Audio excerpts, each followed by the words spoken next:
तो अग्निनामा इस कविता के आधार पर जो प्रश्न है, जो महत्वपूर्ण क्वेश्चन लगे वो इस प्रकार है। इन क्वेश्चन का अगर अच्छी तरह से आप तैयारी करेंगे तो परीक्षा की दृष्टि से आपकी बहुत अच्छी तैयारी हो जाएगी।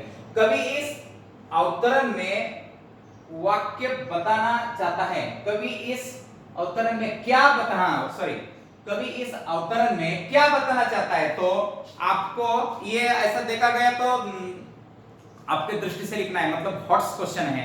इस अवतरण में या इस 4 स्टांजा में कवि आदमी की विविध प्रवृत्तियों को बताना चाहता है। तो आपको कैसे लिखना पड़ेगा, आपको आदमी की सकारात्मक प्रवृत्तियां और नकारात्मक प्रवृत्तियां कौन कौन सी हैं ये आपको विस्तार से लिखना होगा। अमीर और गरीब इस धरती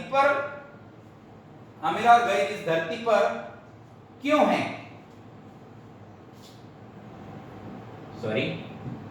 क्यों है, उसका कारण देखिए कि गरीब भी इधर है, अमीर भी है, क्यों है वो आप सोच के समझ के आप लिख दीजिए। मस्जिदें किसने बनाई, आदमी ने बनाई, उसमें नमाज पढ़ने वाला कौन है, एक शॉर्ट क्वेश्चन है छोटा सा, तो आदमी है। नमाज पढ़ने वाले धर्मगुरु को क्या कहते हैं, मैंने दे दिया, खुतबा खां दे दिया है। तो पगड़ी उतारने से क्या है कि अपमान करना, पगड़ी उतारना अपमान करना, मान करना।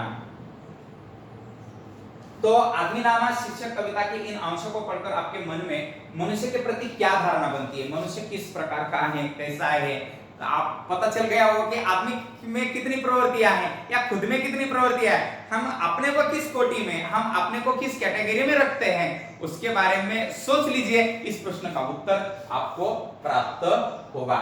तो धन्यवाद, आपका भी बहुत बहुत धन्यवाद, क्योंकि आपने ये पाठ सुन लिया, ये कविता सुन ली। कविता की नज़में याद कीजिए और नज़में याद करके अपने घर, अपने परिवार, अपने आस पड़ोस में उसको सुनवाइए और आदमी की विविध प्रवृत्तियां कैसी होती है इनके बारे में भी लोगों को अवगत कराइए। क्यों? क्योंकि ये कविता ही समाज का उद्बोधन करने के लिए लिखी गई है, तो हमारे द्वारा भी उनके कार्यों को आगे बढ़ाना है, तभी इस कविता के शीर्षक की सार्थकता होगी।